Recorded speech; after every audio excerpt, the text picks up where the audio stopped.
Hello everyone, and welcome to my General Hospital official channel. I hope everyone is having a wonderful day. Before we begin, please hit the subscribe button and give this video a thumbs up. The air in the hospital corridor was thick with a silence that seemed to vibrate at a frequency of pure dread. It was the oppressive quiet that follows the final reverberating clap of thunder, the moment before the deluge truly begins.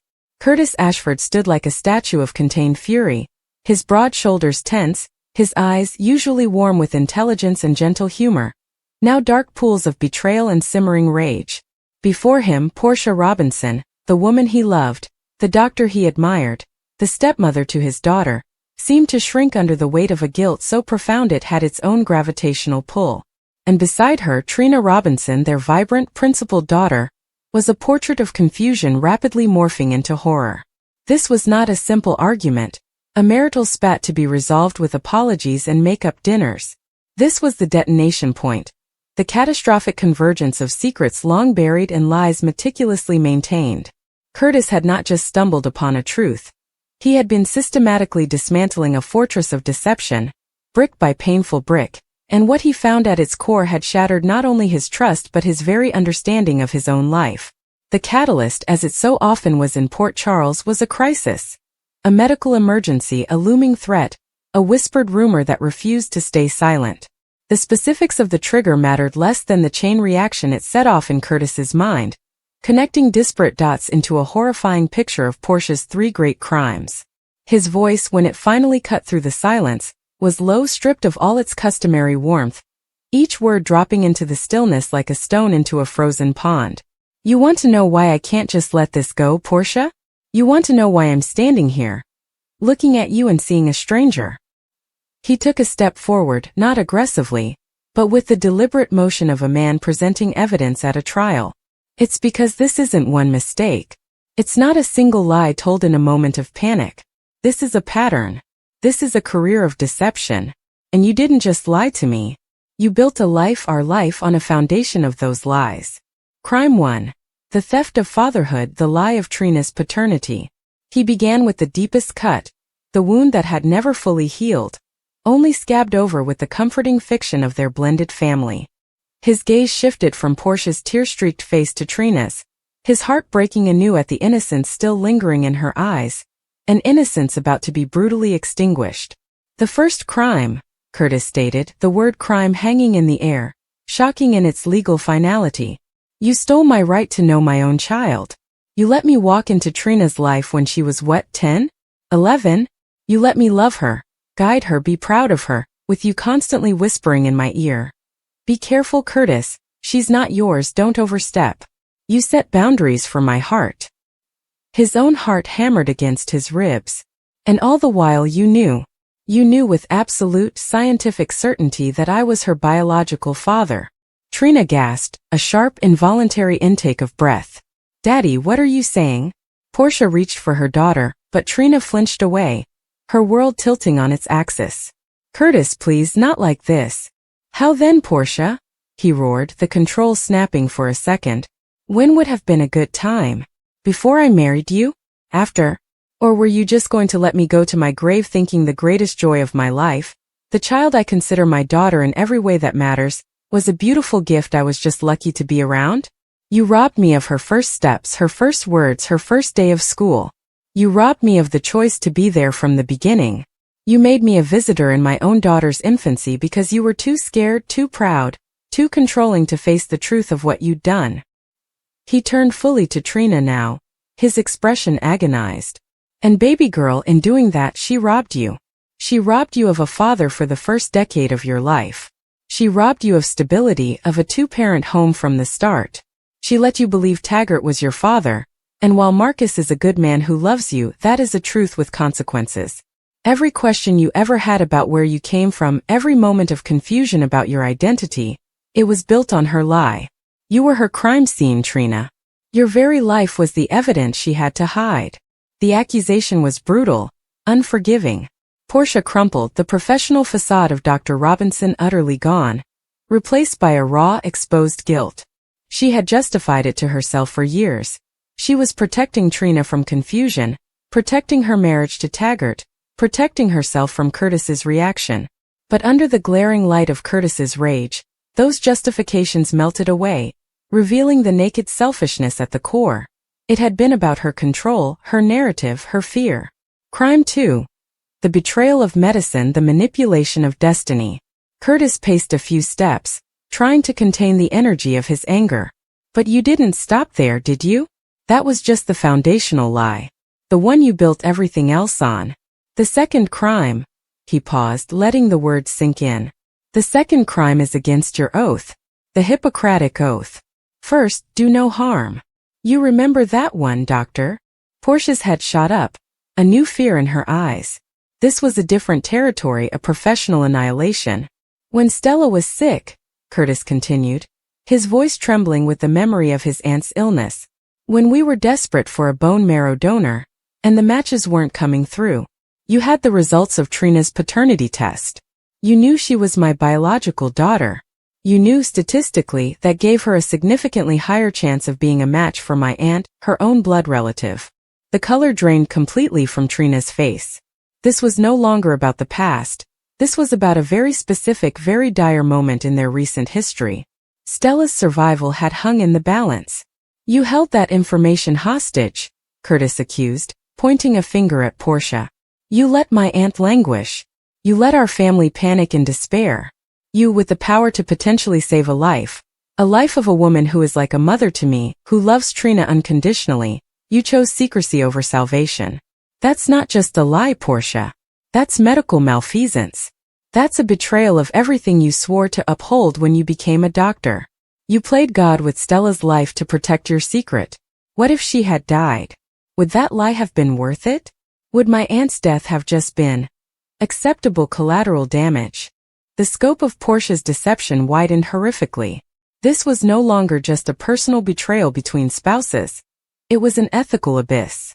She had used her medical knowledge and position not to heal, but to conceal. She had allowed potential harm to come to a patient, a family member, to maintain her facade. In Curtis's eyes, and soon in the eyes of everyone in Port Charles, this transformed her from a flawed wife into a dangerous practitioner. Her career, her reputation, her very identity as a healer, were now implicated. Crime 3. The corruption of motherhood, the implication of Trina. Curtis moved closer again, his energy now one of devastating sorrow. And the third crime, the one that makes me sick to my stomach. You didn't just lie to Trina. You made Trina an unwitting accomplice in your lies. You implicated her in this whole sordid mess. Trina shook her head, tears finally spilling over. No, Daddy, I didn't know anything, I swear. I know you didn't, sweetheart, Curtis said, his voice softening for a millisecond before hardening again as he glared at Portia. But she knew.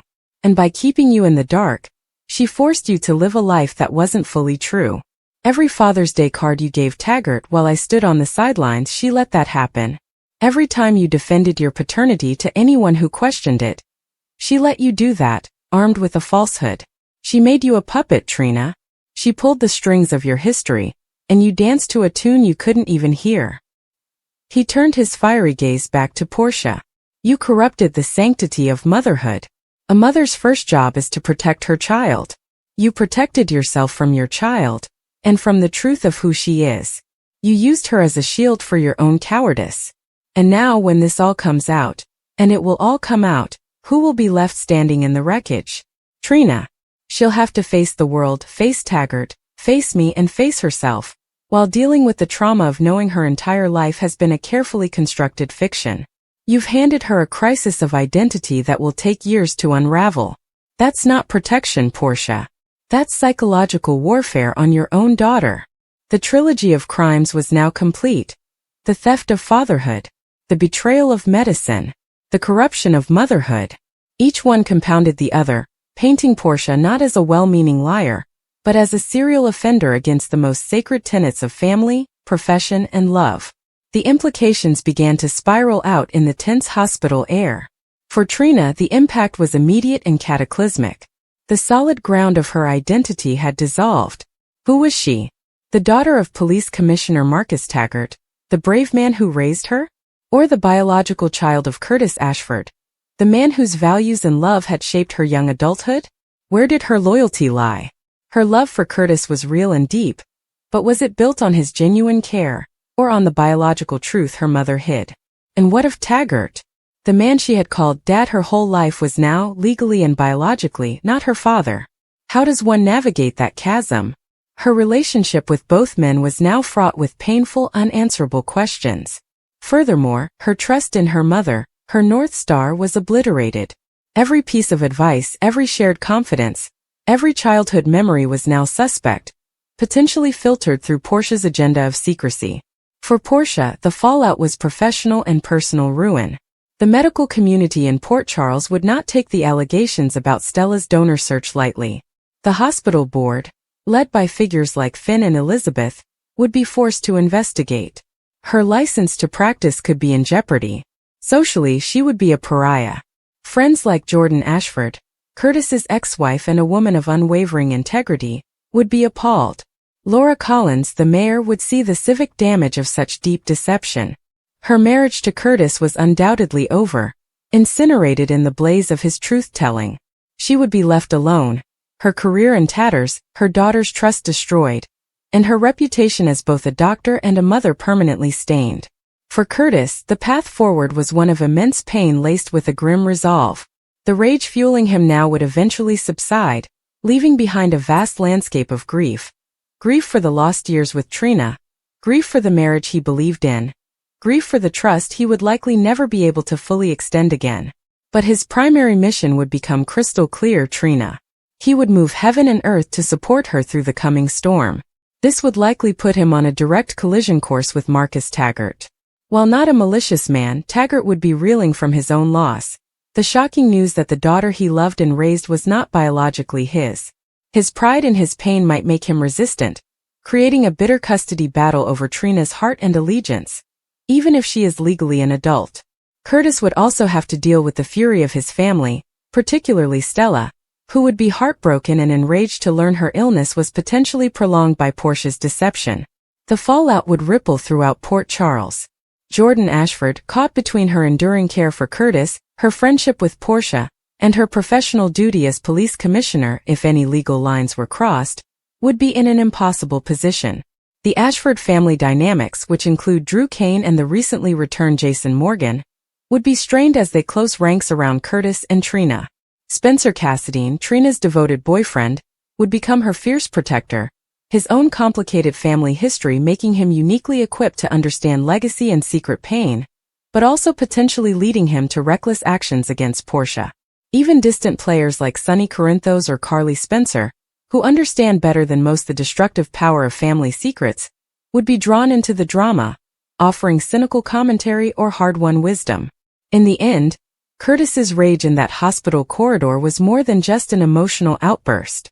It was a necessary eruption, a tectonic shift that permanently altered the landscape of their lives. By naming Portia's 3 crimes, he did more than accuse a wife. He initiated a long, painful process of demolition so that something authentic, however damaged, could eventually be rebuilt. He traded the comfortable prison of a beautiful lie for the harsh, liberating wilderness of truth. For Trina, the implication in her mother's crimes was a devastating sentence to a confusion she did not earn, but it was also, perhaps, her only chance to finally build a life on a foundation of reality, no matter how cracked and uneven that foundation may be. The spoilers for General Hospital promise not just a dramatic reveal, but the beginning of an epic saga of aftermath, a story of shattered trust, painful reconstruction, and the enduring complicated quest for forgiveness in a world where some lies are simply too big to ever be fully buried. Curtis Ashford sat alone in the dim light of the Savoy, fingers curled around a glass he hadn't touched in nearly an hour. His breaths came tight, as though every inhale had to fight through the anger burning in his chest. For weeks he had tried to stay composed, tried to swallow the betrayal creeping into every corner of his world, but tonight something in him snapped. He replayed every lie, every manipulation, every moment Portia had stood in front of him with a calm expression while hiding truths that could shatter his family. And now, after learning the full scope of what she'd done, not 1 crime, not 2 but 3, he felt something inside him shift, a boundary collapsing. And the worst part? Trina, the young woman he'd grown to love as a daughter, was tangled in the mess too. Portia Robinson walked into the Savoy with the careful determination of someone who'd rehearsed what she planned to say. "Curtis," she said softly, approaching the bar. "You weren't answering your phone. I was worried." His jaw tightened and he didn't look at her. "Don't," he muttered. "Not tonight." She froze, sensing the distance, the chill. "Curtis, talk to me." He turned finally, eyes red from anger more than sadness. "You want me to talk? Fine. Let's talk about the truth. All of it." He stood, pushing the chair back with a sharp scrape. "I know what you've been hiding, Portia. I know everything." Portia's pulse quickened as she tried to stay calm. "Curtis, whatever you think you know." He cut her off sharply. "No. Whatever you didn't want me to know." His voice rose, the frustration long contained now spilling unchecked. "Crime number 1. Withholding Trina's paternity for nearly 2 decades. People call that a lie. But what you did, that was fraud. That was medical deception." Portia swallowed, eyes glistening. "I told you I was scared. I didn't know how to tell either of you." Curtis stepped closer. "You had 20 years to figure it out." She took a breath, but he wasn't finished. "Crime number 2. Obstructing an investigation. Do you know how serious that is?" His stare bored into her. "You knew Esme wasn't the only person who'd had access to that laboratory footage. You withheld information from the PCPD because you didn't want Trina to appear in any proximity to wrongdoing. You lied to law enforcement." Portia's voice cracked. "I was protecting my daughter." Curtis barked a bitter laugh. "Protecting her? Or protecting yourself? Protecting the narrative you built so carefully." She lifted her chin, though her voice trembled. "I protected her the way any mother would." Curtis answered. "A mother protects her child by telling the truth, not by compromising investigations." When Portia finally spoke again, her voice was small. "What's the third crime, Curtis?" He took a long, steadying breath, as though the words themselves tasted poisonous. "Tampering with hospital records." Portia's face went pale. "No," she whispered. But Curtis pressed on. "You altered the chain of custody logs for the genetic tests. You made sure nothing contradicted your version of events, nothing that could tip me off. That is a felony, Portia." Her eyes filled with tears as she whispered. "I didn't change the results. I only delayed them. I needed time." He shook his head sharply. "Time for what? Time to control the story? Time to manipulate what everyone believed." The room around them felt hollow, the music a distant hum to the storm crashing in the center of the Savoy. Portia reached for him, her hand trembling. "Curtis, please. Let's talk about this rationally." He stepped away as though her touch burned. "Rationally? You should have thought rationally before committing crimes to keep the truth buried." Portia wiped her cheeks. "I'm not a criminal. I'm a mother." Curtis answered, quieter now but with cutting precision. "You're a mother who crossed every line there was to cross." Just then, Trina Robinson walked in, her expression confused as she spotted the tension. "Mom? Curtis? What's going on?" she asked. Curtis inhaled deeply, steadying himself. "Trina," he said gently, "this isn't your fault. But you need to hear what your mother has done." Portia panicked. "No. Curtis, please, she's been through enough." Curtis turned toward Trina. "She deserves to know the truth." Trina looked between them, unease creeping in. "What truth?" Curtis hesitated, torn between wanting to shield her and knowing she needed to understand the gravity of the situation. "Your mother committed 3 serious offenses," he finally said. Trina blinked, stunned. "What? Mom?" Portia stepped forward quickly. "Trina, baby, listen to me. Everything I did to protect you." Trina's voice wavered. "Protect me from what?" Curtis interrupted. "From consequences. From suspicion. From the possibility that you could be tied to something she was hiding." Trina's heart hammered as she sank into a nearby chair. "Curtis, what are you saying?" He took a breath. "I'm saying that your mother's actions didn't just affect me. They could affect you. And that's what makes this unforgivable." Portia's panic grew. "Don't do that, don't drag Trina into this. She had nothing to do with any of it." Curtis looked at her with a deep ache. "But because of what you did, she's implicated. Not culpable, but implicated."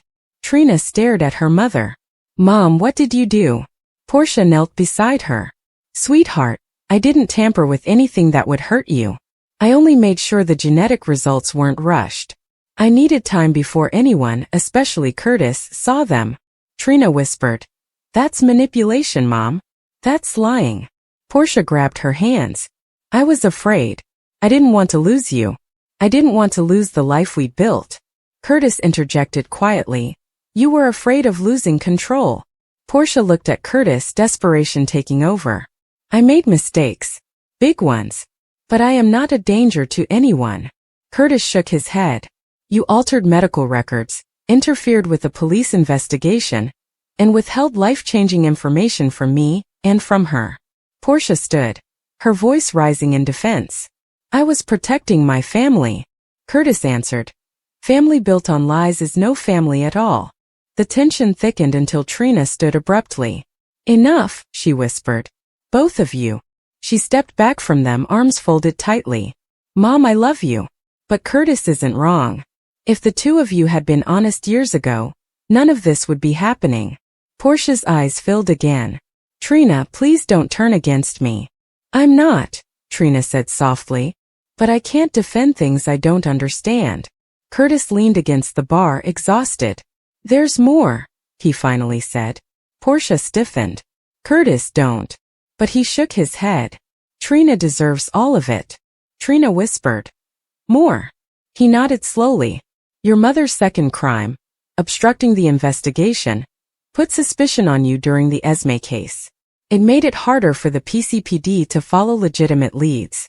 Even unknowingly, you were implicated because she hid information. Trina's voice cracked.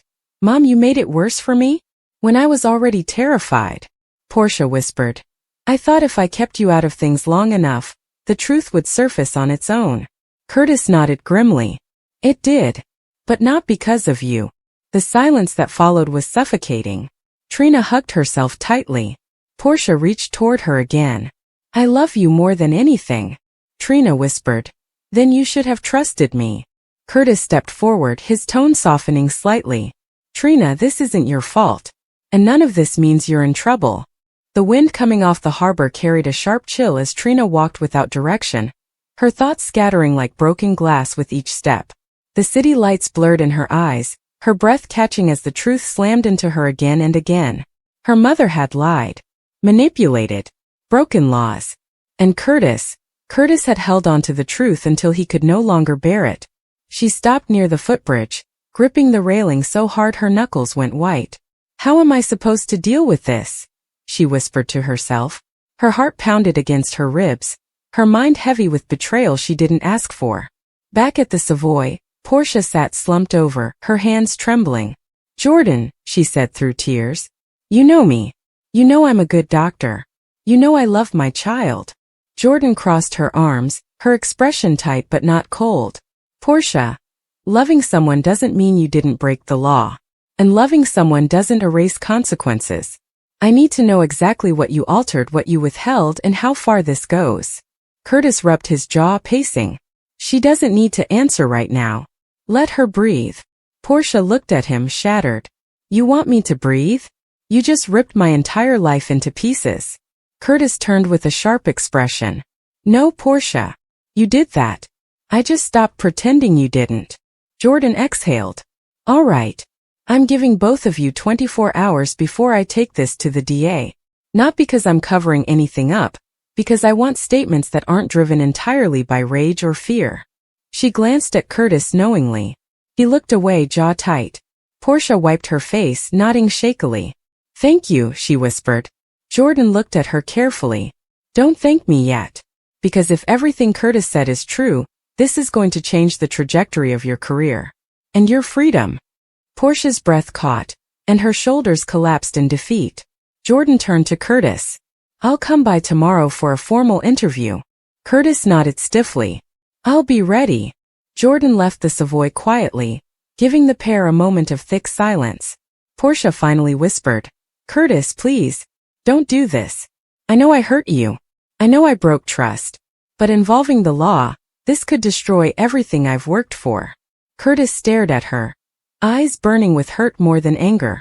You didn't think about what would be destroyed when you lied to me. When you lied to Trina. You made choices.